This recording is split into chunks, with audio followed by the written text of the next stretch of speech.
नमस्कार, राधे राधे, हर हर महादेव। मैं आपका आचार्य देव। आपको महाशिवरात्रि की मंगल में शुभकामना।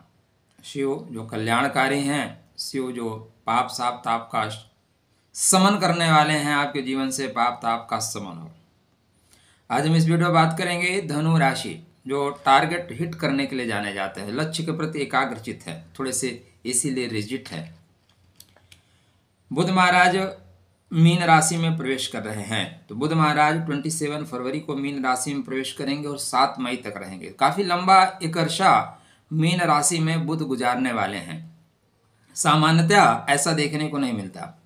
बुध महाराज 28-30 दिन में एक्सचेंज कर ही देते हैं, परिवर्तन कर ही देते हैं, लेकिन इस समय लंबा कार्यकाल बुध का जाएगा। शुक्र भी एक लंबे कार्यकाल के लिए, लंबे समय के लिए, लंबे अवधि के लिए मीन राशि में, और बुध भी मीन राशि में जाएंगे। तो बुध महाराज का परिवर्तन क्या फल देगा धनु राशि, धनु लग्न के जातकों के लिए चर्चा का केंद्र बिंदु ही है। चर्चा आरंभ करें मित्रों, इससे पहले विनम्र अनुरोध, अभी तक आपने चैनल को सब्सक्राइब नहीं किया तो कृपया आप कर लीजिए। क्या बुध नीच के हो जाएंगे? जी हाँ, शास्त्रकार तो यही कहते हैं कि नीच के रहेंगे, किंतु शुक्र के उपस्थिति के कारण नीच भंग राज योग कन्वर्ट कर देंगे। तो नीच भंग राज योग में बुध रहेंगे। ये 2 मार्च को उत्तर भाद्रपदा में चले जाएंगे और पूरा मार्च तक उत्तर भाद्रपदा में ही रहेंगे। 15 मार्च को वक्री होंगे 24 दिन के लिए। 7 अप्रैल को मार्गी होंगे। 3 अप्रैल को फिर पूर्व भाद्रपद में ये आपको दिखाई देंगे। 11 अप्रैल को उत्तर भाद्रपदा में जाएंगे। 27 अप्रैल को रेवती में जाएंगे। 7 मई को अश्विनी में जाएंगे। ये बुध का विजिटिंग कार्ड है, कहाँ कब कैसे कितना। अब आते हैं मेन पॉइंट पे। बुध बुद्धि के कारक है। बुध भगवान विष्णु स्वरूप है, बुध यज्ञ स्वरूप है, और बुध को बुद्धिमान ग्रह कहा जाता है। बुध दरअसल वाणी के कारक है, बुध धन के कारक है, बुध व्यापार के कारक है, क्योंकि व्यापार बिना बुध के चल ही नहीं सकता। बुद्धि चाहिए ना भाई, कहाँ से परचेज करना है, कहाँ पे बेचना है। देखो, व्यापार करने का भी तरीका है, कब कहाँ कैसे कितना। प्रयागराज में महाकुंभ चल रहा है, चाय बेचने वाले भी पर डे 5,000 रुपये कमा रहे हैं। गाड़ी लेके लोगों को स्टेशन से छोड़ने वाले भी 5 से 10,000 कमा ले रहे हैं। तो ये बुध सिखाता है कि कब आपको कहाँ काम करना है, मेला कब कहाँ लग रहा है, जनमानस कहाँ इकट्ठा होगा, वहाँ आप कुछ भी। दातून बेचने वाले लाखों कमा लिए, नॉर्मल ढंग से गाँव में बेचो, दातून कोई लेगा ही नहीं। तो ये बुध बुद्धि देता है कि आप अमुक जगह पे, अमुक समय पे, अमुक काम करिए, इसलिए आपको लाभ होगा। तो यहाँ पे बुध महाराज सुख के घर में है। पहला पॉइंट क्या है? सुख के घर में, कहाँ पे, कैसे, कितना, 3 बिंदुओं का ध्यान रखना है। क्या व्यापार के स्वामी हैं, क्या कर्मा के स्वामी हैं। तो व्यापार का स्वामी अपने से 10वीं सुख के घर में सुख प्राप्त करेगा। कौन सुख प्राप्त करेगा? व्यापार सुख प्राप्त करेगा। जीवन साथी अगर कुछ करना चाहते हैं, लाइफ पार्टनर कुछ करना चाहता है इस बीच में कि हमें कुछ नवीन कार्य करना है, तो उनको भी कार्य करने का विशेष अवसर मिलेगा। कर्मा का स्वामी अपने से 7वां क्या होता है? पूर्णता का होता है। कर्म में पूर्णता। कोई काम आप करना चाह रहे थे, नहीं हो पा रहा था, क्योंकि बुध अपने से 6वें थे, और 6वां घर संघर्ष देता है, 7वां घर पूर्णता देता है। तो यहाँ पे पूर्णता की बात हो रही है। पूर्ण रूप से आप काम को फिनिश करते हुए आगे बढ़ेंगे। अब चूंकि नीच के हो जाते तो प्रॉब्लम होती, लेकिन शुक्र बैठे हैं, शुक्र बोलते हैं नीच का होने नहीं दूंगा भाई। देखो, आप कहीं पे गिर रहे हो, आपका कोई मित्र है वो आपको पकड़ लेगा। एक अच्छा मित्र आपके जीवन को बदल देगा, चरित्र को बदल देगा। तो यहाँ पे शुक्र बुध के मित्र हैं और मालव्य राजयोग में चल रहे हैं। तो बोलेंगे भाई मैं यहाँ पे राजयोग में हूं और तुम नीच के हो जाओ, ऐसे कैसे होगा? दूसरा, शुक्र लाभ के स्वामी है, और लाभ का स्वामी उच्चता प्राप्त कर रहा है। इस समय अगर शुक्र लाभ नहीं देंगे तो शुक्र से पूछा जाएगा ना, भाई बेटा आपको ऊंचाई दी गई, आपको गद्दी दी गई, आपने किया क्या? आप जवाब नहीं देंगे, गद्दी से उतार के बाहर कर दिया जाएगा ना। इसलिए शुक्र की रिस्पॉन्सिबिलिटी है पैसा देना, सुख सुविधा देना, घर देना, प्रॉपर्टी देना, लग्जरियस लाइफ देना। अतः शुक्र कैसे देंगे पैसा? बिना पैसा व्यापार के तो आता नहीं, बिना कर्म के नौकरी के तो आता नहीं। अब शुक्र को मौका मिल गया है, किसका? बुध का। तो बुध शुक्र युति जो है आपके बर्थ चार्ट पे, या आर्थिक रूप से आपको समृद्धि को ले जाएगी, क्योंकि शुक्र का मतलब पैसा, बुध का मतलब व्यापार, बुध का मतलब कर्मा। आप कर्म ही ऐसा करो, आपका व्यापार ही ऐसा हो जहां से पैसा आए। बहुत से लोग बहुत काम करते हैं, सफल नहीं होते। पहला इन्हें बताया, बुध मतलब मीडिया, बुध मतलब ज्ञान, बुध मतलब व्यापार, बुध मतलब बीज की दलाली।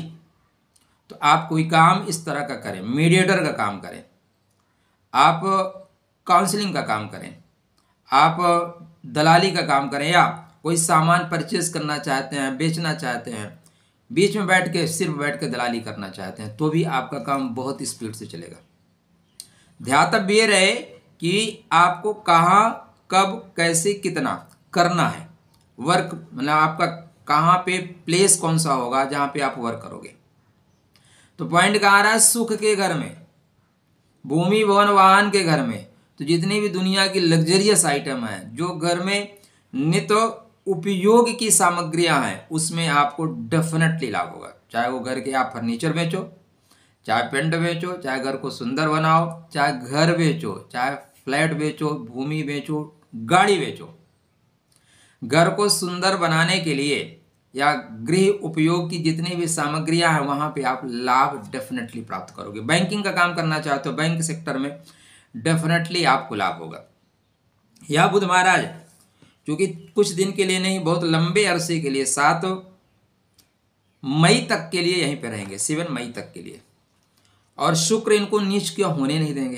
बोलेंगे भाई नीच का नहीं होने दूंगा, आपको गिरने नहीं दूंगा, आप गिरोगे मैं उठा लूंगा, जैसे गिरे नहीं उठाया नहीं। तो यहाँ पे बुध महाराज केंद्र में जाके दसम, सप्तम से दसम, मतलब व्यापार में गति, व्यापार में प्रगति सुनिश्चित है। वर्क प्लेस से आपके कर्मा भाव से 7वें घर है, और 7वें घर सुख से 7वीं दृष्टि कर्म भाव पे रखे हैं।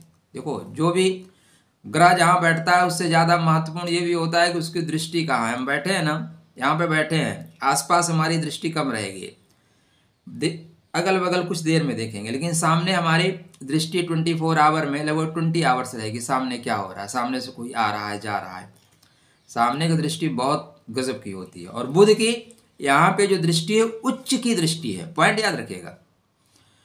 और विपरीत राजयोग या नीच भंग राजयोग की एक गजब सी मैथमेटिक्स है, ये यूं ही नहीं बन जाता, इसके पीछे कुछ कारण है।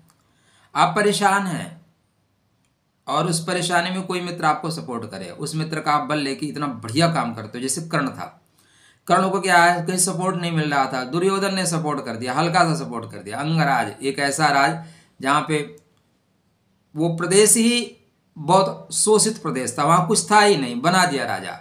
अब अंगराज ने पूरे जीवन अपना लगा दिया दुर्योधन के लिए, भाई जान भी तेरे लिए हाजिर है।